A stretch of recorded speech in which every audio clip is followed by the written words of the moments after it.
যে ফ্যাসিস্ট সরকার 15 বছর যে জুলুম নির্যাতন করেছে, এগুলো আপনারা জানেন, এই ব্যাপারে কথা বলার প্রয়োজন নেই। জুলাই যে বিপ্লবটা হলো, এটাকে অনেকে অভ্যুত্থান বলে। আসলে অভ্যুত্থান এবং বিপ্লবের মধ্যে পার্থক্য রয়েছে। যদি ফ্যাসিবাদ মৃত্যুবরণ করে অথবা পালিয়ে যায়, তাহলে সেটাকে অভ্যুত্থান বলে না, সেটা হবে বিপ্লব।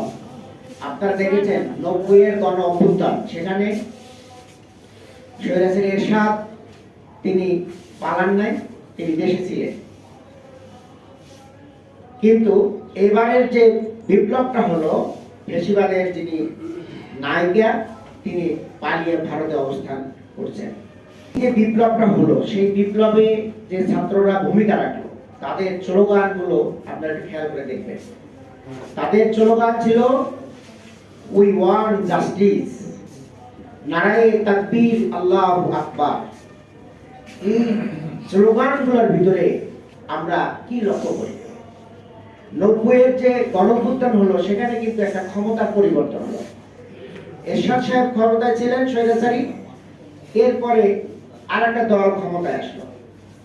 কিন্তু এই যে বিপ্লব, এখানে কিন্তু সেখানে আমরা যে লক্ষ্য করি একটা আদর্শ, ছাত্র জনতার স্বতঃস্ফূর্ত যে ঘোষণা, জাস্টিস, ইসলাম ছাড়া জাস্টিস কেউ কায়েম করতে পারে না।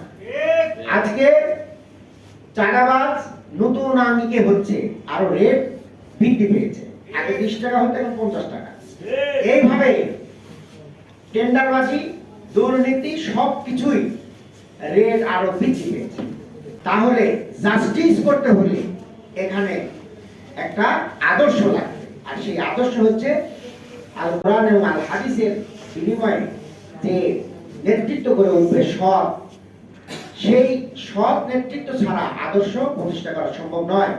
তাহলে এই ছাত্ররা, এই জনতা, তারা যারা রিক্সাওয়ালা, যারা আন্দোলন করেছে, তাদের কি কোটার কোনো সুযোগ আছে? তারা কি চাকরি পাওয়ার কোনো সুযোগ ছিল? ঠেলাওয়ালা, ব্যবসা, যারা ব্যবসা করতেন, এই সবাই মিলে যারা স্লোগান দিলেন নারায়ে তাকবীর, তাহলে এখান থেকে আমাদের এই অন্তর্বর্তীকালীন সরকার, ওনাকে যতবার সাংবাদিকরা জিজ্ঞাসা করেছেন যে আপনার টার্গেট কি, ওনার টার্গেট ছিল সংস্কার, সংস্কার, সংস্কার।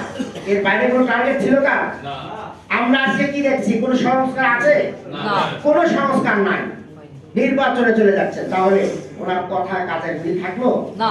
প্রিয় ভাই এবং বন্ধুগণ, আজকে এই জুলাই সনদের যদি আইনি ভিত্তি না দেন, তাহলে আপনারাও অবৈধ হয়ে যাবেন। ওনারা একটা রেফারেন্ডাম নিয়েছিলেন সুপ্রিম কোর্ট থেকে, 106 অনুচ্ছেদ। সুপ্রিম কোর্টের কোনো ক্ষমতা নাই আইন তৈরি করা। বাংলাদেশের সংবিধানের 106 অনুচ্ছেদে যা বলা হয়েছে, তার মাধ্যমে অন্তর্বর্তীকালীন সরকার প্রতিষ্ঠার কোনো সুযোগ নেই। তাহলে এই সরকার কি অবৈধ? এই সরকার 100% বৈধ। তাহলে কিসের ভিত্তিতে? সেটা হলো 7 অনুচ্ছেদের ভিত্তিতে। বাংলাদেশের সংবিধানের 7 অনুচ্ছেদে আছে, বাংলাদেশের জনগণের ইচ্ছার উপরে নির্ভর করবে সেই দেশে সরকার কে থাকবে, কে থাকবে না। প্রিয় ভাই এবং বন্ধুগণ, শেখ হাসিনা বিদায় নিয়েছে জনগণের ইচ্ছার কারণে, আর ইউনূস সরকার বসেছেন জনগণের ইচ্ছার কারণে। অতএব এই সরকার বৈধ সরকার। অতএব এই সরকারের একটা অন্তর্বর্তীকালীন একটা ঘোষণাপত্র থাকতে হবে, যেখানে রেফারেন্স থাকবে যে এত তারিখ থেকে এত তারিখ পর্যন্ত এই সরকার কার্যক্রম পরিচালনা করবে। তার তো কোনো নির্দিষ্ট সীমা পরিসীমা উনি আইন করতে পারেন, তাহলে জনগণের ইচ্ছা যে সরকার, সেই সরকার কেন আইন তৈরি করতে পারবে? সামরিক সরকার শক্তিশালী না, জনগণের শক্তি বেশি। বলে প্রিয় ভাইরা, তারা বেলজ্জার মতো কথা বলে, টিভিতে টকশোতে কথা বলে যে এই সরকারের আইন পাস করার কোনো ক্ষমতা নাই। প্রিয় ভাইরা, তার সরকার ছিল আপনার সেনাবাহিনীর সরকার, এরশাদের স্বৈরাচার, সে ছিল সেনাবাহিনী, তারা আইন পাস করতে পারে, আর জনগণের সরকার আইন পাস করতে পারে না। খুবই নিন্দনীয় কাজ। প্রিয় ভাইরা, তারা বলে যে আইন করলাম আবার বাতিল করে দেবে, কি লাভ হবে? আমি বলি আইন যদি হয় সম্পূর্ণ বাতিল করা যায় না। পঞ্চম সংশোধনীতে লেখা ছিল বিসমিল্লাহির রহমানির রহিম, সপ্তম সংশোধনীতে লেখা ছিল রাষ্ট্রধর্ম হবে ইসলাম। শেখ হাসিনা সুপ্রিম কোর্টের মাধ্যমে সপ্তম এবং পঞ্চম সংশোধনী বাতিল করেছে, কিন্তু সকল আইন কিন্তু বাতিল করতে পারে নাই। এখনো কি বিসমিল্লাহির রহমানির রহিম আছে না নাই বলেন? রাষ্ট্রধর্ম ইসলাম আছে না নাই? এরকম অসংখ্য আইন রয়ে গেছে যেটা ডক্ট্রিন অফ নেসেসিটির কারণে বাতিল করতে সুপ্রিম কোর্ট পারে নাই। তাহলে আগামী দিনেও এই সংবিধানের যদি জুলাই সনদকে ভিত্তি দেওয়া হয়, আইনি মর্যাদা দেওয়া হয়, তাহলে কোনো ফ্যাসিস্ট কোন সময় 100 বছর পরে যদি বাতিল করে সব আইন বাতিল করতে পারবে না। আমাদের বাঁচতে হলে, জাতিকে বাঁচতে হলে এই আইনি ভিত্তি আমাদের দিতে হবে। এরপরে আমি যে কথাটি বলতে চাই সেটা হলো, আমাদের চিফ অ্যাডভাইজার যে বারবার বলছেন সংস্কার, এখন কেন সংস্কার হচ্ছে না? আমরা শুনতে পাচ্ছি যে একটা দলকে ভোট না দিলে সুস্থভাবে ফিরে আসতে পারবে না। আবার তারা বলছেন যে সংস্কার করেন, আমরা ক্ষমতায় গেলে সব ঠিকঠাক করে দেবো। তাহলে এইগুলো কিসের আলামত? আমরা কি 91 সালের সরকারের সেই মাগুরার উপনির্বাচন দেখি নাই? কি বলে মনে আছে আপনাদের? আপনারা কি দেখেন নাই 96 সালের 12 ফেব্রুয়ারি নির্বাচন, 15 ফেব্রুয়ারি নির্বাচন? তাহলে এগুলো কারা করছেন বলেন তো? যারা বলতেছেন যে আজকে যদি আমরা সবাই মিলে ঘোষণা দেই তাহলে আমরা সেটা করব, কিন্তু আপনাদের চরিত্র তো দেখা আছে ভাই। মাগুরা নির্বাচনও দেখা আছে, 96 সালের একতরফা নির্বাচনও দেখা আছে। অতএব আমরা বাঙালি, আমরা বাংলাদেশি, আমরা মুসলমান, আমরা বারবার ভুল করতে পারি না। আপনারা এই জুলাই সনদকে আইনি ভিত্তি দেন। আমরা তো বেশি দাবি করছি না। ঐক্যমত কমিশনে যে 19টা বিষয়ে ঐক্যমত হয়েছে সেইগুলো কি ভিত্তি দেন, এর বাইরে তো চাচ্ছি না।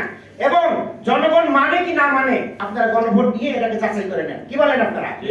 গণভোট দেন। জনগণ যদি না চায় ঠিক আছে করেন না। জনগণ যদি গণভোটে চায় জুলাই সনদের ভিত্তি, তাহলে সেটা দিতে আপনাদের সমস্যা কোথায়? এবং এই গণভিত্তি দিয়ে আইনি সনদ করে এর সংস্কার করে ইলেকশন আসে, যে দল ক্ষমতা আসে সেই দল রাষ্ট্র পরিচালনা করবে। কি বলেন আপনারা? সংবিধানে কিন্তু আইন হলে সংবিধানে চলে যাবে, এর বাইরে থাকবে না। আইন হলেই সংবিধানে যাবে এবং আগামী পার্লামেন্ট এবং যদি গণভোট হয় তাহলে এখনই সেটা যুক্ত হয়ে যাবে। প্রিয় ভাই এবং বন্ধুগণ, আর একটা কথা, যদি এই ফ্যাসিস্টের বিচার না করা হয় তাহলে দেখতে পাচ্ছেন না, কয়েকদিন আগে 27 তারিখে দেখলাম 71 মঞ্চের নামে লতিফ সিদ্দিকী সহ আওয়ামী লীগের সদস্যরা এসে আমাদের ঢাকা রিপোর্টার্স ইউনিটিতে সমাবেশ করছে। কত বড় দুঃসাহস তাদের! নাকের ডগায় এসে তারা আওয়ামী লীগের প্রতিষ্ঠা দিচ্ছে। এটা জাতি কোনোভাবে মেনে নিতে পারে না। আইন শৃঙ্খলার ভাইরা এবং জুলাই মঞ্চ থেকে তাদের উপরে প্রেসার দিয়েছে এবং পুলিশের ভাইরা তাদেরকে গ্রেফতার করেছে। আমরা এই সরকারকে ধন্যবাদ। যখন ব্যর্থ হয়েছে, লতিফ সিদ্দিকীকে দিয়ে যখন ব্যর্থ হয়েছে, তখন তারা নূরের উপরে হামলা করেছে যে আপনার নূরকে যেভাবে দুনিয়া থেকে বিদায় করে দেওয়ার জন্য উদ্যোগ নিয়েছিল তারা, আল্লাহ তাকে হেফাজত করেছেন, এখনো মুমূর্ষ অবস্থায় আছেন। আমরা দোয়া করি নূর ভাই দ্রুত সুস্থ হয়ে যাক। নূরের উপরে হামলা মানে জুলাই আন্দোলনের উপরে হামলা, জুলাই যোদ্ধার উপরে হামলা মানে বাংলাদেশের 18 কোটি মানুষের উপরে হামলা। এই হামলা আমরা কোনোভাবে মেনে নিতে পারি না। এই হামলার সাথে জাতীয় পার্টি জড়িত, এই হামলার সাথে আইন শৃঙ্খলার রক্ষাকারী বাহিনীর মধ্যে লুকিয়ে থাকা ফ্যাসিস্টরা জড়িত, এই হামলার সাথে সেনা বাহিনীর ভিতরে ঘাপটি মেরে থাকা ওই ফ্যাসিস্টের দূষণরা জড়িত। সকল দোষীকে আমরা আইনের আওতায় আনতে চাই এবং জাতীয় পার্টি সহ 14 দলের সকল দলকে অবৈধ ঘোষণা করতে হবে এবং নির্বাচনে কোনোভাবে অংশগ্রহণ করতে না পারে তাদের রাজনৈতিক রাজনীতি করার অধিকার থেকে তাদেরকে অব্যাহতি দিতে হবে, নিষিদ্ধ ঘোষণা করতে হবে। যদি এগুলো না করেন তাহলে এই জুলাই যোদ্ধা রাজপথ ছাড়বে না, রাজপথ থেকে সকল দাবি আদায় নাই। প্রিয় ভাইয়েরা, 1993 সালে নেলসন ম্যান্ডেলাকে যখন বিপ্লবের মাধ্যমে বের করা হয়, সেখানে কিন্তু একটা অন্তর্বর্তীকালীন সংবিধান তৈরি করা হয়, তার ভিত্তিতে নির্বাচন হয়। আমরা এই সিরিয়াতে দেখি আমাদের পরে বিপ্লব হয়েছে, সেখানে তারা একটা কমিটি করে একটা ছোট্ট সংবিধান করে তার মাধ্যমে তারা কাজ করছে। অথচ আমরা সেই দিকে না তাকিয়ে আমরা 106 ধারা দিয়ে এই সরকারকে বৈধ করতেছি। আগামী এমন সময় আসবে যে সময়ে ইউনূস সরকার সহ উপদেষ্টা এবং যারা জুলাই যোদ্ধা সবাইকে আইনের কাঠগড়ায় দাঁড় করিয়ে আমাদের সবাইকে ফাঁসি দেওয়া হবে। অতএব জুলাই সনদের বিকল্প কোনো আমাদের কাছে নেই। জুলাই সনদ দিতে হবে, আইনের ভিত্তি দিতে হবে। একটা দল আছে তারা বলে যে আমরা আইন করলাম, সে আইন তো শেখ হাসিনা বাতিল করে দিল, তাহলে লাভ কি হবে?